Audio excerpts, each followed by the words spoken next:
What's up everybody, it's Seth from Fowler Customs, and today I'm reviewing the brand new Yeezy 350 V2.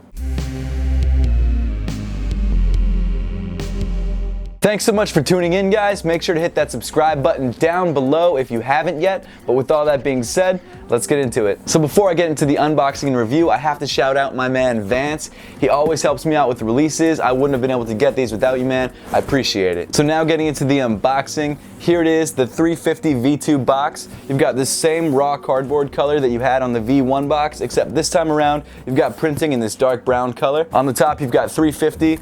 On the side, you've got Boost, and then on the back and on the front, you've got Yeezy Boost 350 made by Adidas, adidas.com/Kanye. I had to read it, I didn't remember it. Actually, you know what? I guess this is the back and this is the front because this is where the pull tab is. But what threw me off is that the size tag is on this side.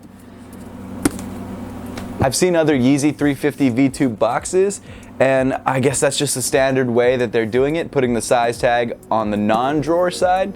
It's a weird way to do it, but I guess it doesn't really matter. But moving on to the size tag, I got a size 9, my true size.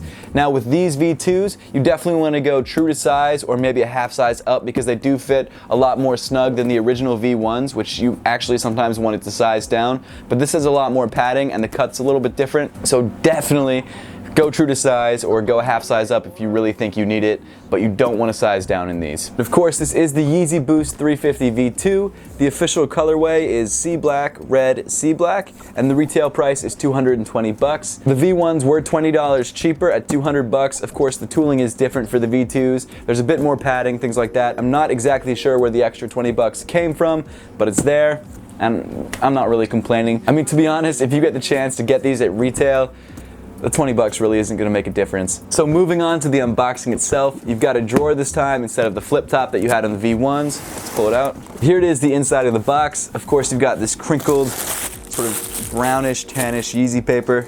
Woo! Nice. And here they are, the Yeezy Boost 350 V2 in this red and black colorway. I love these. Put the box off to the side. There we go. So of course, the first difference you'll notice between the V2s and the V1s is that the V2s have this big stripe along the side. As I'm sure most of you already know, there were 3 colorways that dropped with this shoe. There was this red colorway, there was a copper or sort of flesh tone colorway, and then there was an olive green colorway, and the only difference between them was the stripe and these little speckles throughout the shoe. The rest of the upper was black. This of course isn't the first Yeezy V2 to drop. The first pair was a gray and darker gray pair with this light gray and then orange stripe along the side. Personally, I really didn't like the orange stripe. Of course they're Yeezys, so of course I'm going to try and get them, but I didn't have any luck, and I really didn't want to pay resale for a shoe that I didn't even want to wear. So I kind of skipped out on that guy, but I'm really happy that I was able to grab the red and black pair because this is dope, man. The upper is made up of this really thick prime knit and of course is mostly black with that red stripe running through the side. And as you can probably see, even though it's being called the red stripe, it's more of like a salmon or like infrared color, maybe like a sort of dark pink. And as with all the other Yeezy 350 V2s, you've got the Supply 350 on the side, which of course references Yeezy Supply. And then on the right shoe, you've got the same text mirrored on the side. You've still got that same thick stitching that you had on the V1s, moving from the toe cap all the way up the tongue. You've got your black rope laces that weave through the prime knit. Medial side of the shoe is mostly black, but you can see these little hits of red throughout. You may not really be able to see it, but the red sort of follows that dark gray, sort of wavy swirl pattern that was on the original 350 V2s. On the heel of the shoe, you've got more of that thick stitching leading from the midsole up to the top of the pull tab. One of my favorite parts of the 350 V2s is the way that they fade out that line on the back and then on the toe cap of the shoe.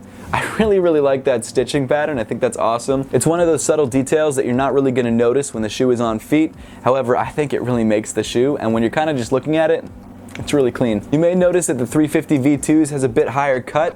It's a little bit higher than the V1s, and it's more of a mid-top shoe. Personally, I like this higher cut of the V2s over the V1s. It hugs your foot a little bit tighter, and it still gives your ankle a little bit of room to breathe. The back of the shoe now sweeps in, which hugs your heel a little bit tighter, which actually makes the shoe fit better, which I really like. It also kind of makes the shoe a bit more streamlined, which I like. They've added a subtle touch to the pull tab with these 3 stripes here in 3M. Something that I found kind of interesting is that on the back side of the prime knit, inside the shoe, you can actually see a lot more of that red stitching that they used on the stripe. Of course, like the V1s, the laces go all the way through the prime knit, so you can see them inside the shoe. But even though they're up against your foot when you're wearing the shoe, they don't cause any discomfort, and most times you don't even notice them. The major difference between the V2s and the V1s is just the sheer amount of padding that you have on the heel. On the V1s, you only really had a little strip going around the heel, but on the V2s, the whole area is just really plush and really padded. And let me tell you, feels great. Of course, from the midfoot to the toe, it's all just prime knit. It is really breathable, but you're not really gonna have any padding around this area of the shoe. Of course, you've got Adidas Yeezy printed on the insole. On the bottom of the insole, you've got these patterns, and that's a really good way to check if your shoe is legit. You'll notice that the patterns are really deep and really sharp on the legit pairs. Also, something that I just saw, which I found kind of interesting,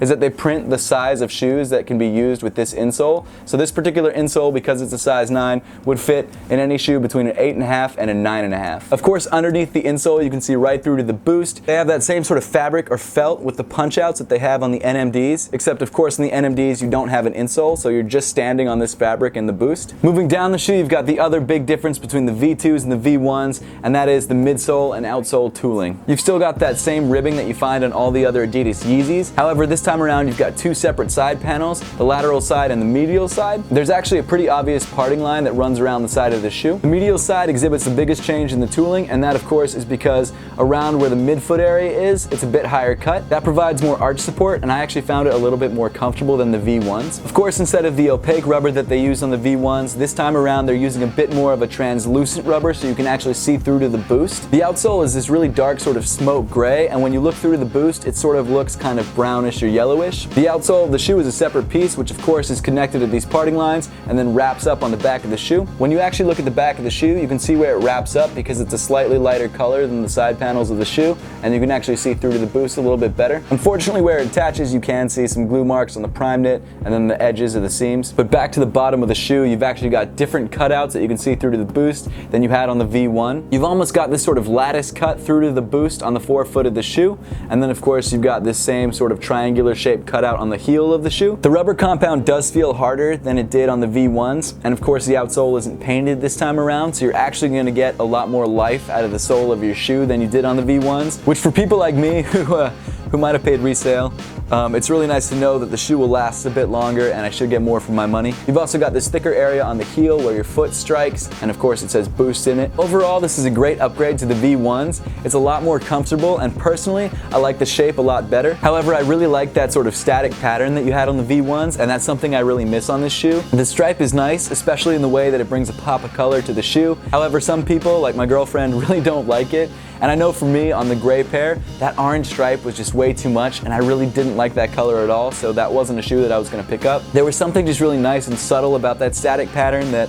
I really miss, and maybe in the future, maybe they'll do something like that again. I know there's some white pairs that are similar, but not exactly the same. I don't know if it's ever gonna come back, but we'll see what happens. Like I said before, the shoe is a lot more comfortable, and it should be a lot more durable as well, so it should last you longer. And one of the best parts about the Yeezy V2s is that the resale is so much less than the V1s. You can grab pretty much any V2, whether that's the gray pair or any of the 3 colorways that just dropped, for anywhere between $600 and $700, and if you're lucky, maybe even closer to $500, which really is about half of what the V1s go for, so it's not too bad of a price. But wrapping things up, this is my absolute favorite colorway of the V2s. I'm going to be wearing this shoe a lot. Now that we've got the review out of the way, let's put these guys on feet and see how they look.